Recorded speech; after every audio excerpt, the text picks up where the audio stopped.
Assalamualaikum warahmatullahi wabarakatuh. Sahabat hikmah yang dirahmati oleh Allah Subhanahu wa taala. Sudah lebih 6 bulan kita berada dalam masa sulit pandemi COVID-19. Sudah lebih 6 bulan pula artinya anak-anak kita bersama kita lebih banyak di rumah. Bermain, beraktivitas, bahkan sekolah pun dari rumah. Bagaimana ayah bunda sudah merasakan kesulitan dan rumitnya membersamai anak dalam belajar? Apakah ini sebuah petaka atau justru kesempatan emas bagi orang tua? Sahabat hikmah, pendidikan bukan hanya transfer pengetahuan dari satu orang ke orang lain saja, tapi juga proses transformasi nilai dan pembentukan karakter dalam segala aspeknya. Karenanya, dalam proses mendidik anak menurut Islam, keluarga adalah kunci sentral dan rumahlah yang menjadi kunci utamanya. Untuk membuat rumah menjadi wadah yang ideal atau basis pendidikan, sahabat hikmah perlu upaya yang tak sedikit. Namun, upaya ini insya Allah sebanding dengan hasilnya. Pertama adalah menciptakan budaya Islami dalam rumah.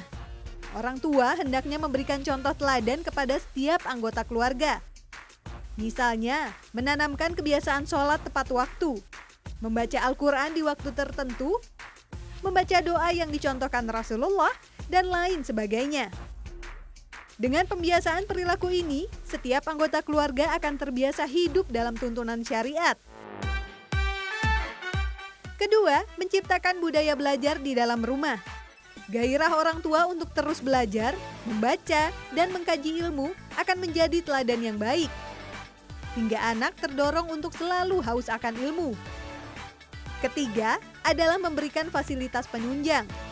Ketersediaan buku-buku dan tempat belajar yang nyaman tentu saja membuat anak betah untuk belajar. Sahabat hikmah secara berkala bisa pula membawa anak ke perpustakaan umum atau perpustakaan masjid sehingga anak tahu sumber informasi yang baik. Sebenarnya siapa yang paling bertanggung jawab terhadap pendidikan anak di rumah? Ayah atau ibu? Biasanya para ayah merasa tugas mereka adalah mencari nafkah di luar rumah. Lalu tugas pendidikan seluruhnya kepada ibu. Tetapi apakah benar seperti itu? Apalagi di masa pandemi yang tidak biasa seperti hari ini. Di dalam Al-Quran ada satu kenyataan yang sangat unik. Bahwa Allah merekam 17 dialog antara orang tua dan anak. Yang menarik adalah dari 17 dialog itu hanya 2 dialog antara ibu dan anak. Satu tidak dijelaskan, 14-nya adalah dialog antara ayah dan anak. Artinya ada peran yang luar biasa dari seorang ayah dalam membentuk anak-anaknya. Dan ini yang absen pada hari ini. Cobalah para ayah bertanya pada diri sendiri, seberapa dekat dia kepada anak-anaknya? Setiap hari sebenarnya ada berapa menit terjadi dialog antara ayah dan anak. Padahal ini sangat mempengaruhi bagaimana pembentukan pribadi dan karakter sang anak. Yang paling epik di dalam Al-Quran adalah kisah Nabi Yusuf alaihissalam, yaitu surah ke-12 atau surah Yusuf. Allah membukanya dengan berkata, Nahnu naqussu 'alaika ahsanal qasas. Kami menceritakan kepadamu kisah yang terbaik. Subhanallah, bagaimana ini bisa menjadi kisah yang paling baik yang dipilih dalam versi Al-Quran. Tetapi begitu Allah mulai bercerita kisah Yusuf, Allah membukanya dengan anak bercerita kepada ayahnya perihal mimpinya tadi malam. Idh qala Yusufu li abihi, ya abati inni ra'aitu ahada asyara kawkaban wasyamsa wal qamar ra'aituhum li sajidin. Ayah, aku bermimpi aku melihat 11 bintang, matahari dan bulan, semuanya tunduk sujud kepadaku. Di mana istimewanya seorang anak yang bercerita persoalan mimpi, bunga tidur kepada ayahnya sendiri. Tetapi jika kita melihat persoalan hari ini, saya merasa seolah-olah ayat ini diturunkan kepada kita pada abad ke-21 ini. Di mana hubungan yang rapuh antara ayah dan anak semakin menyebar kemana-mana. Anak siapa yang hari ini masih bercerita mimpi kepada ayahnya? Bahkan persoalan-persoalan besar dalam kehidupan. Apakah anak masih bertanya kepada orang tua? Halal tidak jalan rezeki yang sekarang sedang dia tempuh? Baik tidak pekerjaannya? Dia sedang dekat dengan siapa dan ingin menjalin hubungan yang lebih serius dengan siapa? Anak-anak bahkan tidak bercerita kepada ayahnya. Di era sekarang, banyak keluarga yang tak memiliki sosok ayah. Entah karena meninggal terlebih dahulu, perceraian, atau ayah yang tidak bertanggung jawab meninggalkan keluarganya tanpa kabar berita. Lantas, bagaimana langkah yang harus diambil seorang ibu? Wahai ibu, janganlah bersedih. Bahkan Rasulullah pun dibesarkan tanpa kehadiran sosok kedua orang tuanya. Namun, ada kakek dan pamannya yang menggantikan sosok sang ayah. Maka, carilah sosok pengganti tersebut. Untuk menggantikan peran sang ayah, mintalah bantuan kepada sanak saudara untuk ikut peduli dan mendidik anak kita. Bekerja samalah dengan para guru atau ulama setempat agar mau membimbing nilai-nilai agama kepada anak kita. Dan yang paling utama, panjatkan selalu doa kepada Allah Subhanahu wa Ta'ala agar sang anak bisa tetap mandiri dan punya rasa kasih sayang terhadap sesama meski tanpa didikan dan kasih sayang sang ayah. Sahabat hikmah, ayah yang menjadi contoh teladan buat anaknya juga banyak terdapat di keluarga Nabi. Sehingga banyak nabi dan rasul yang berasal dari keluarga Nabi pula. Nah, sekarang kita uji pengetahuan sahabat-sahabat hikmah yuk. Sejauh mana mereka mengenal pasangan ayah dan anak yang menjadi nabi-nabi?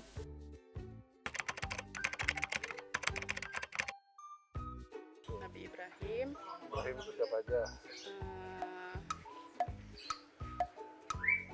Monica itu mah salah ya.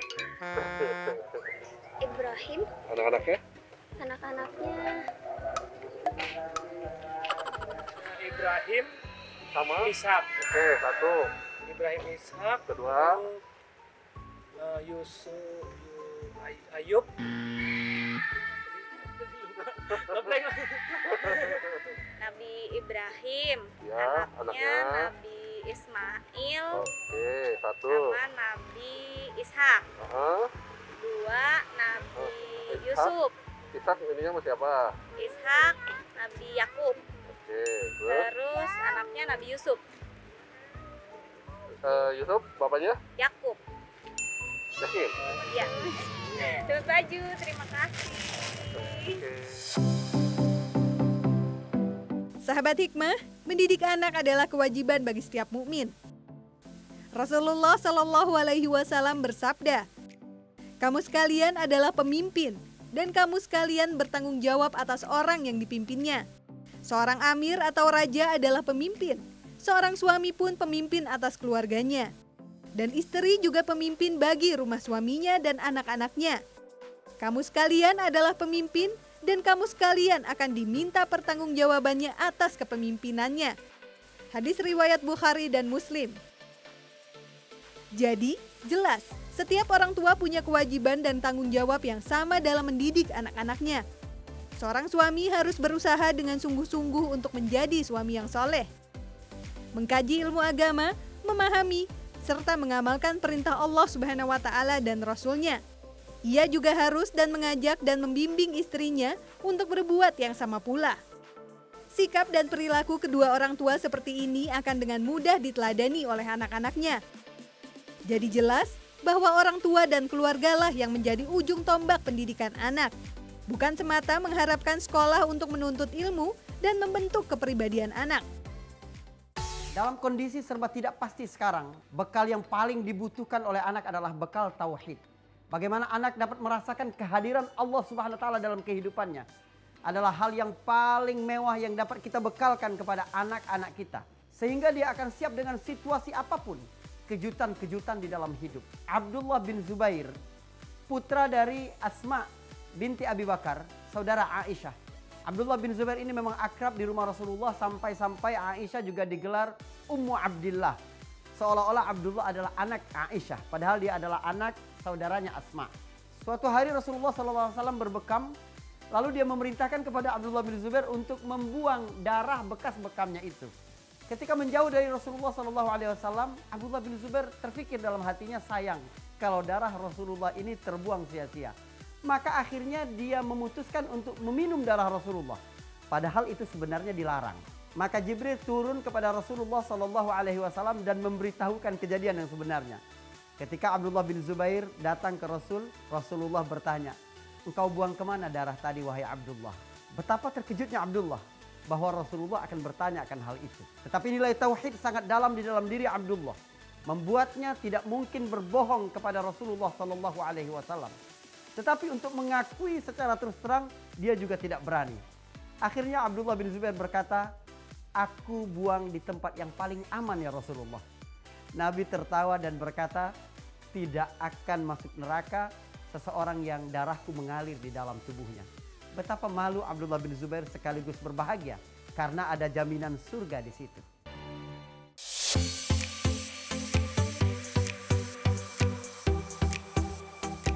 Sahabat hikmah yang dirahmati oleh Allah Subhanahu wa taala, bersama kita hari ini ada seorang ibu muda di tengah kesibukannya bermain di berbagai sinetron, juga tidak lupa fitrahnya sebagai seorang ibu menemani anaknya di rumah.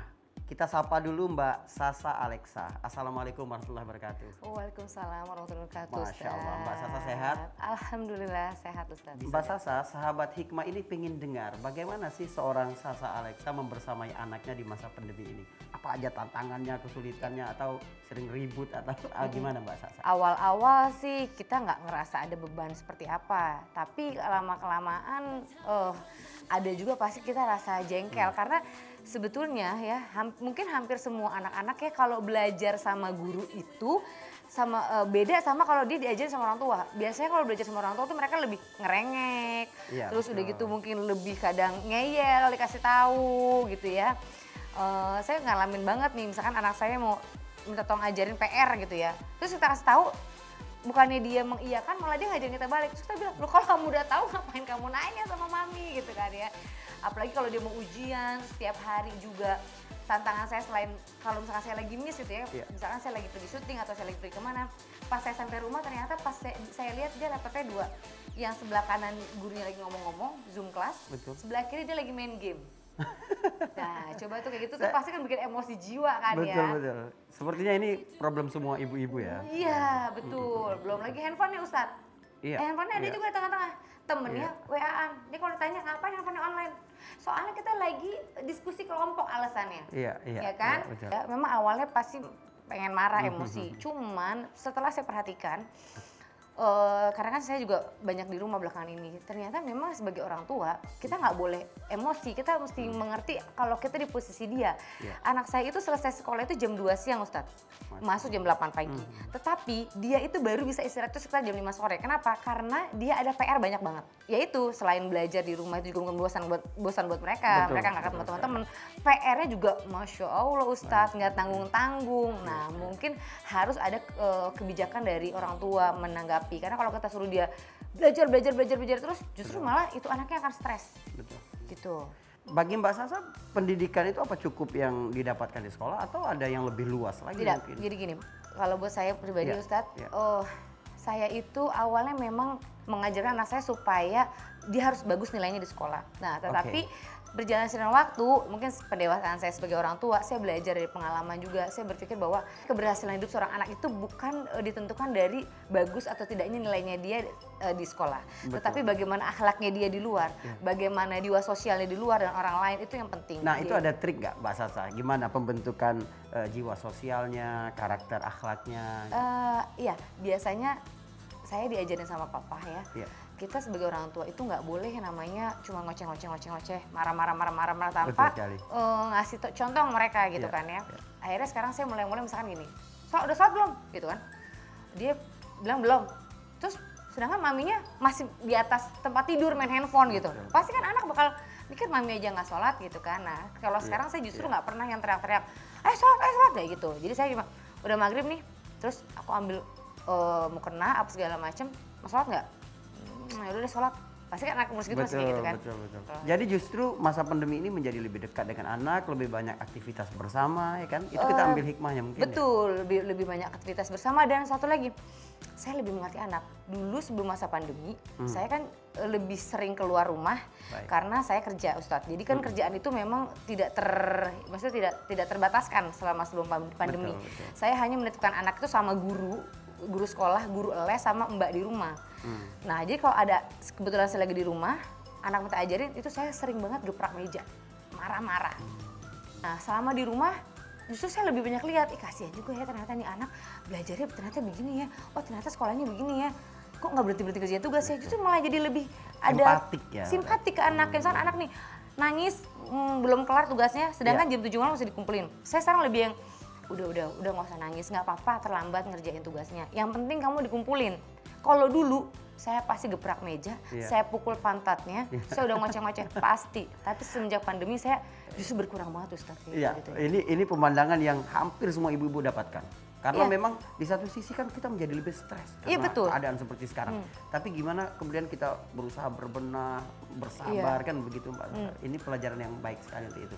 Sahabat hikmah yang dirahmati oleh Allah Subhanahu wa taala, itu tadi perbincangan penuh inspirasi bagaimana membersamai anak di rumah. Keteladanan, dekat dengan anak, menjadi lebih empatik serta tidak hanya berpikiran tentang pendidikan dunia, apalagi hanya pendidikan di sekolah. Tapi ada dimensi-dimensi pembentukan karakter, jiwa sosial, dan seterusnya. Jangan sampai masa pandemi yang sulit ini menggadaikan masa depan anak kita.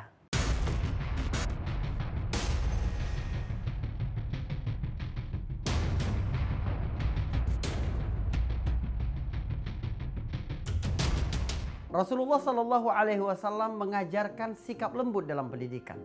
Dan ternyata ini diakui oleh ahli-ahli pendidikan di masa sekarang.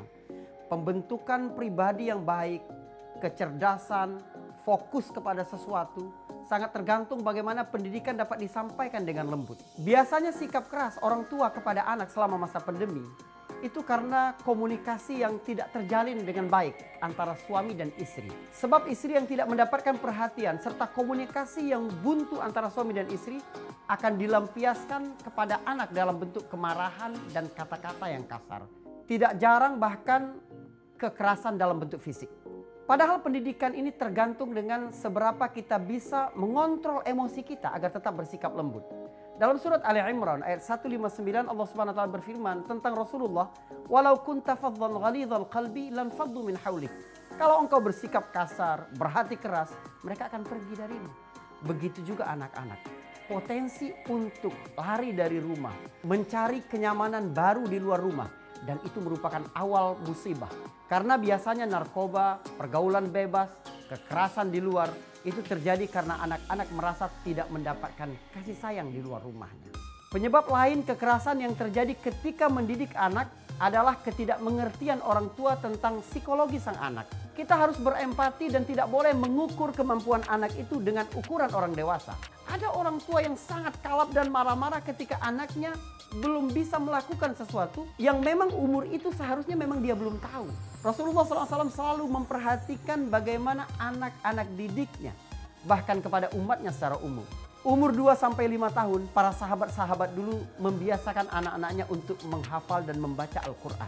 Karena Allah Subhanahu wa taala memberikan kemampuan yang sangat luar biasa pada diri manusia dalam urusan menghafal pada usia itu. Lalu umur 7 tahun mereka dibiasakan untuk bersikap disiplin, menjaga sholat mereka. Umur 10 tahun baru diajarkan adanya tanggung jawab. Jika dia tidak melakukannya, maka berikanlah pukulan pendidikan di situ. Jadi kebertahapan yang dikenalkan dalam proses pendidikan yang terus berkesinambungan akan melahirkan kedekatan pada anak bahkan ketika dia sudah dewasa dan berkeluarga. Lemah lembutlah terhadap anak akan membekas sampai ia tumbuh dewasa. Dan lemah lembut juga dicontohkan oleh Rasulullah Shallallahu Alaihi Wasallam dalam setiap perilakunya. Bahkan dalam hadis disebutkan, Rasulullah Shallallahu Alaihi Wasallam tidak pernah memukul sesuatu dengan tangannya sama sekali.